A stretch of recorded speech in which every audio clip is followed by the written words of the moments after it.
Student, welcome to Pratibha academy classes. मैं प्रतिभा सिंह। बिहार शिक्षक भर्ती जिसकी परीक्षा 26 अगस्त को हुई थी, उसमें जो हिंदी का प्रश्न पत्र हुआ था, तो आज हम लोग उसी हिंदी प्रश्न पत्र को देखेंगे। उसके जो भी सटीक उत्तर होगा मैं आपको बताते हुए चलूँगी। तो आइए देखते हैं पहला प्रश्न।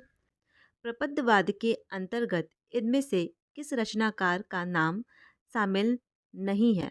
तो वो है नंद किशोर आचार्य। ठीक है। उसके बाद देखेंगे प्रश्न दूसरा। शमशेर मूड्स के कवि हैं, किसी विजन के नहीं। यह कथन किस विद्वान का है? तो ये कथन है मलयज का। अगला प्रश्न देखेंगे हम लोग।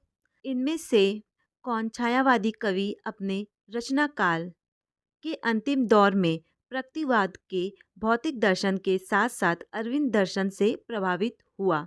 तो वो थे सुमित्रानंद पंत। आगे देखेंगे हम लोग। भूली कहत नवरस सुकवि सकल मूल सिंगार। यह विचार रीतिकाल के किस आचार्य का है? तो इसमें जो आप लोगों का सही उत्तर होगा उपयुक्त में से कोई नहीं, क्योंकि ये जो विचार है ये है आप लोगों के देव का। ठीक है। अब अगला देखेंगे हम लोग। इनमें से अलंकारवादी आचार्य कौन है? तो अलंकारवादी आचार्य हैं केशवदास। ठीक है। आगे देखेंगे हम लोग। स्थापना और तर्क से संबंधित एक प्रश्न था। स्थापना देखेंगे।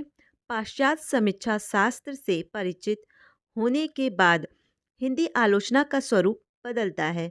अब कृति की मूल प्रवृत्तियों एवं शाश्वत तत्वों का विवेचन होने लगता है। तो स्थापना भी सही है आप लोगों का। अब तर्क ब देखेंगे। संस्कृत पद्धति पर आधारित आलोचना में केवल शास्त्रीय पक्ष को महत्व मिलता है, अतः कृति के समस्त गुण दोष का उद्घाटन नहीं हो सकता है। तो आप लोगों का तर्क भी सही है। तो सही उत्तर होगा अ और ब दोनों सही है। उसके बाद आगे प्रश्न देखेंगे हम लोग। निम्नलिखित में से कौन मनोवैज्ञानिक उपन्यासकार नहीं है? तो आपके यशपाल जो है वो मनोवैज्ञानिक उपन्यासकार नहीं है। प्रेमचंद के किस उपन्यास में विधवा समस्या है? तो उपयुक्त में से किसी में नहीं है। प्रेमचंद के निर्मला उपन्यास में विधवा समस्या को दिखाया गया है। ठीक है। तो यहाँ पे ये ऑप्शन नहीं है। तो इनमें से किसी उपन्यास में विधवा समस्या का चित्रण नहीं देखने को मिलता है। अगला प्रश्न देखेंगे। जयशंकर प्रसाद के किस नाटक में तलाक और पुनः विवाह की समस्या है? तो वो है ध्रुव स्वामिनी में। ठीक है। आगे देखेंगे हम लोग। आधुनिक काल में गद्य का आविर्भाव सबसे प्रधान घटना है। यह कथन किसका है? तो ये कथन है आचार्य रामचंद्र शुक्ल का। ये सारे क्वेश्चन मैंने अपने चैनल पे जितने भी वीडियो पोस्ट किए हैं उन सारे वीडियो में मैंने इन सारे टॉपिक पे डिस्कशन किया है। आप सब एक बार जाके उन वीडियोस को ज़रूर देखिएगा। ये जो महत्वपूर्ण आलोचकों के कथन हैं, मनोवैज्ञानिक उपन्यासकार कौन है और कौन नहीं है, इन सारी चीज़ों पे मैंने काफ़ी विस्तारपूर्वक चर्चा की हुई है। ठीक है। आगे देखेंगे हम लोग। काफ़ी इजी प्रश्न है ये। कालिदास के शकुंतला नाटक का खड़ी बोली में अनुवाद किसने किया है? तो वो किया है राजा लक्ष्मण सिंह ने। आगे देखेंगे हम लोग। मोहन राकेश के किस नाटक में टूटते परिवार के मूल्यों का चित्रण किया गया है? तो उपयुक्त में से कोई नहीं। मोहन राकेश के आधे अधूरे नाटक में टूटते परिवार तथा सामाजिक परिवेश का चित्रण हमें देखने को मिलता है। अगला प्रश्न। कौमुदी महोत्सव एकांकीय किस सम्राट के काल को चित्रित करती है? तो वो करती है सम्राट चंद्रगुप्त के। इनमें से कौन प्रकृतिवादी परंपरा का कहानीकार नहीं है? तो उपयुक्त में से एक से अधिक। आपका विकल्प डी सही होगा। यानी इलाचंद जोशी भी हैं, रांगय राघव भी है। ये दोनों आपके प्रकृतिवाद परंपरा के कहानीकार हैं। ठीक है। अगला प्रश्न हम लोग देखेंगे। जिंदगी और गुलाब के फूल यह प्रसिद्ध कहानी संकलन किसका है? तो ये इस प्रश्न में जो आपका सही उत्तर होगा वो होगा विकल्प डी, उपयुक्त में से कोई नहीं, क्योंकि जिंदगी और गुलाब के फूल यह कहानी संग्रह है उषा प्रियमवदा का। अगला प्रश्न देखेंगे हम लोग। पंडित प्रताप नारायण मिश्र और बालकृष्ण भट्ट ने हिंदी गद्य साहित्य में वही काम किया जो अंग्रेजी में एडिशन और स्टील ने किया। यह विचार किसका है? तो ये विचार है आचार्य रामचंद्र शुक्ल का। इस कथन को भी मैंने अपने वीडियोस में जो कथन से संबंधित मैंने 3 से 4 वीडियोस बनाए हैं उसमें मैंने इस कथन पे आप लोगों से चर्चा की थी। ठीक है। आगे देखेंगे हम लोग। निर्वैयक्तिकतावाद सिद्धांत किसका है? तो वो सिद्धांत है इलियट का। जो मैंने अपने पाश्चात्य काव्यशास्त्र से संबंधित वीडियोस बनाए था, उसमें मैंने अरस्तु, Eliot, Croce, IR. Richard, John Stuart, जितने भी महत्वपूर्ण पाश्चात्य काव्यशास्त्री हैं, उनके जो भी सिद्धांत हैं, उनके जो भी महत्वपूर्ण कथन हैं, उससे संबंधित मैंने वीडियोस बनाए थे और आप लोगों को एमसीक्यूज़ भी करवाया था। जिन बच्चों ने उस वीडियो को देखा होगा, उन लोगों ने इन सारे प्रश्नों को काफ़ी आसानी से हल कर लिया होगा। मैंने अपने चैनल पे जितने भी वीडियोस बनाए हैं, उन सारे वीडियोस के पीडीएफ और टाइम टू टाइम क्लास के अपडेट्स पाने के लिए कमेंट बॉक्स में मैंने अपने टेलीग्राम चैनल का लिंक पिन कर दिया है। तो वहाँ से आप मेरे टेलीग्राम चैनल पे ऐड हो सकते हैं और ये जो प्रश्न पत्र है, ये आपको मेरे टेलीग्राम चैनल पे देखने को मिल जाएगा। आगे हम लोग देखते हैं, साहित्य का उपदेश विरेचन किसने माना है? तो ये अरस्तु ने माना है। डॉक्टर नामवर सिंह को उनकी किस आलोचना कृति पर साहित्य अकादमी पुरस्कार मिला था? तो वो मिला था कविता के नए प्रतिमान पर। आगे देखेंगे हम लोग, भरत मुनि के रस सूत्र की अनुमतिवाद पर आश्रित व्याख्या किस आचार्य की है? उपयुक्त में से कोई नहीं, क्योंकि ये जो व्याख्या अनुमतिवाद की है वो है शंकु की। अब इस कॉलम को देखिए आप लोग, भरत मुनि का जो संप्रदाय है वो है रस संप्रदाय, ठीक है। उसके बाद आनंद वर्धन है ध्वनि संप्रदाय, कुंतक का है वक्रोक्ति और वामन का है रीति संप्रदाय। तो इस हिसाब से आपका जो सही विकल्प होगा विकल्प सी, ठीक है। अगला प्रश्न, संस्कृत के किस आचार्य ने विशेषो गुणात्मक सूत्र के आधार पर रीति और गुण में भेद माना है? तो आपका सही उत्तर होगा उपयुक्त में से कोई नहीं, क्योंकि ये सूत्र जो है वो है वामन का, ठीक है। आगे देखेंगे हम लोग, क्रोचे के अभिव्यंजना को वक्रोक्ति सिद्धांत का विलायती संस्करण किसने कहा है? तो इसका सही विकल्प होगा उपयुक्त में से कोई नहीं, ठीक है। आदिवासी विमर्श पर आधारित आदिवासियों का संसार नामक पुस्तक के लेखक हैं। तो इस प्रश्न का सही उत्तर होगा उपयुक्त में से कोई नहीं। आगे देखेंगे हम लोग, स्त्री विमर्श पर आधारित तब्दील निगाहें किस लेखिका की कृति है? तो वो है मैत्रेय पुष्पा की। अगला प्रश्न, संदेश यहाँ मैं नहीं स्वर्ग का लाया, इस भूतल को ही स्वर्ग बनाने आया, उपयुक्त पंक्ति किस रचनाकार की है? तो ये पंक्ति है माखनलाल चतुर्वेदी की, ठीक है। अगला प्रश्न, दलित साहित्य का सौंदर्य शास्त्र नामक कृति के लेखक हैं? तो इस कृति के लेखक हैं ओम प्रकाश वाल्मीकि। उसके बाद रामधारी सिंह दिनकर को उनकी किस कृति पर भारतीय ज्ञानपीठ पुरस्कार प्राप्त हुआ? ये काफ़ी इजी प्रश्न है और उनको ज्ञानपीठ पुरस्कार प्राप्त हुआ उर्वशी पर। अगला प्रश्न हम लोग देखेंगे, निम्नलिखित में से रासो ग्रंथ छंदों का अजब घर कहा जाता है? तो कहा जाता है पृथ्वीराज रासो को। अब इस कॉलम को देखिए आप लोग, अकाल और उसके बाद के रचयिता हैं नागार्जुन, गीत फरोज भवानी प्रसाद, ब्रह्म राक्षस मुक्तिबोध, ठीक है। तो इस प्रकार जो आप लोगों का सही ऑप्शन होगा वो होगा विकल्प सी, ठीक है। अगला प्रश्न, कबीर उलटवासियों के विशेषज्ञ माने जाते हैं, इससे पहले उलटवासी किस साहित्य से प्राप्त होता है? तो वो होता है नाथ साहित्य से। तो आपका सही विकल्प होगा उपयुक्त में से कोई नहीं। अगला प्रश्न देखेंगे हम लोग, मैथिली शरण गुप्त को राष्ट्र कवि की उपाधि किसने दी थी? तो वो दी थी महात्मा गांधी ने। एक आदमी रोटी बेलता है, एक आदमी रोटी खाता है, एक तीसरा आदमी भी है जो ना रोटी बेलता है और ना रोटी खाता है। उपयुक्त पंक्ति धूमिल के किस कविता की है? तो वो है मोचीराम की। कमलेश्वर द्वारा रचित कहानी नहीं है, तो एक और जिंदगी मोहन राकेश की कहानी है। तो मांस का दरिया और राजा निर्बंसिया कमलेश्वर की है। तो इस प्रश्न का सही उत्तर होगा विकल्प ए। महामाया हजारी प्रसाद द्विवेदी के किस उपन्यास की पात्र है? तो वो है बाणे भट्ट की आत्मकथा की पात्र है। चंद्रगुप्त नाटक में दृश्यों की संख्या कुल कितनी है? तो दृश्यों की संख्या कुल 40 है। गैग्रीन कहानी के लेखक हैं? तो आपका सही विकल्प होगा उपयुक्त में से कोई नहीं, क्योंकि गैग्रीन कहानी के लेखक हैं अज्ञे, और मैंने काफ़ी विस्तार पूर्वक गैग्रीन कहानी को पढ़ाया है। आगे देखेंगे हम लोग, शेखर एक जीवनी उपन्यास के नायक के चरित्र की प्रमुख विशेषता है?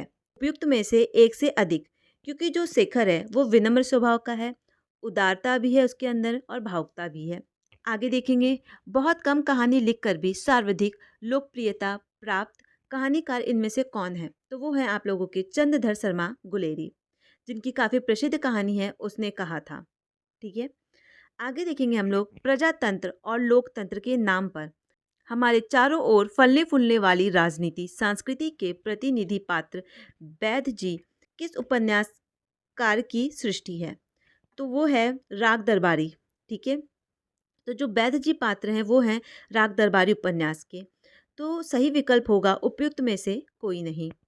अगला प्रश्न, देवसेना जयशंकर प्रसाद के किस नाटक की पात्र है? तो वो है स्कंदगुप्त नाटक की पात्र हैं। अगला प्रश्न, अमृतलाल नागर का कौन सा उपन्यास महाकवि सूरदास पर आधारित है? वो है खंजर नयन। काफ़ी बेसिक क्वेश्चन था।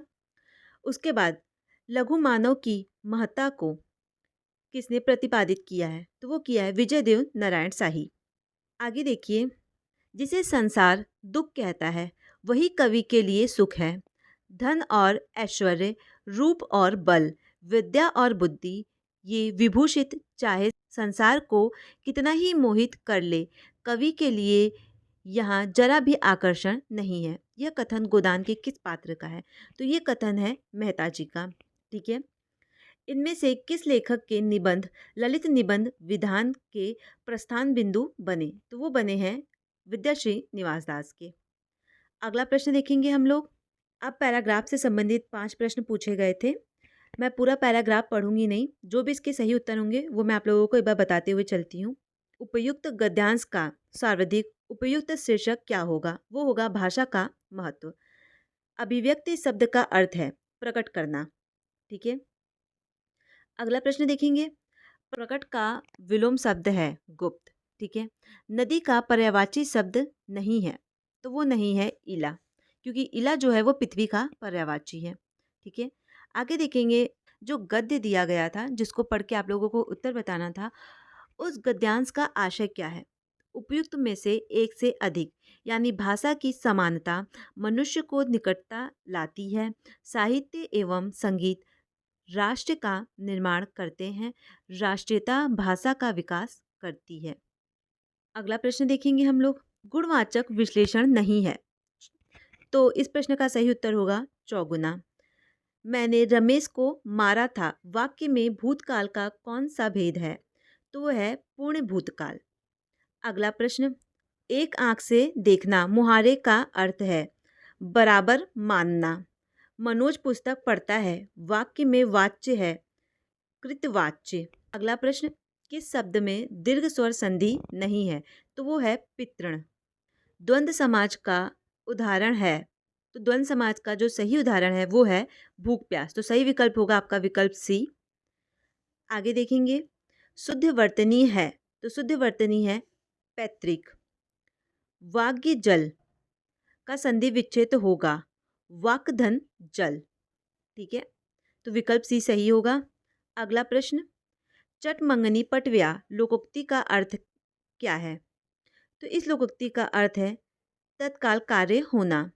अप्रत्यय से युक्त शब्द नहीं है, तो वो नहीं है कुलीन। ठीक है, तो विकल्प बी सही होगा। अगला प्रश्न, अनल अनिल श्रुति सम भिन्नार्थक शब्द के अर्थ हैं अग्नि और वायु।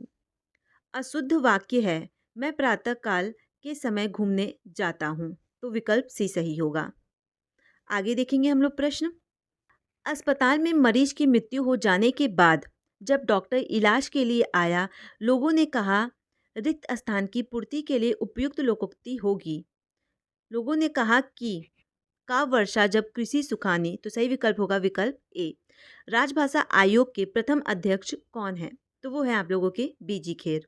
आगे देखेंगे, तो दुगुन समाज का प्रयोग जो आप लोगों का विकल्प ए है, मोहन के घर के निकट चौराहा है, ये कथन सही है।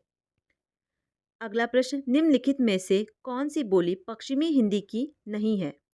तो सही विकल्प होगा उपयुक्त में से कोई नहीं। आगे देखेंगे हम लोग किस वाक्य में प्रेरणार्थक क्रिया का प्रयोग हुआ है?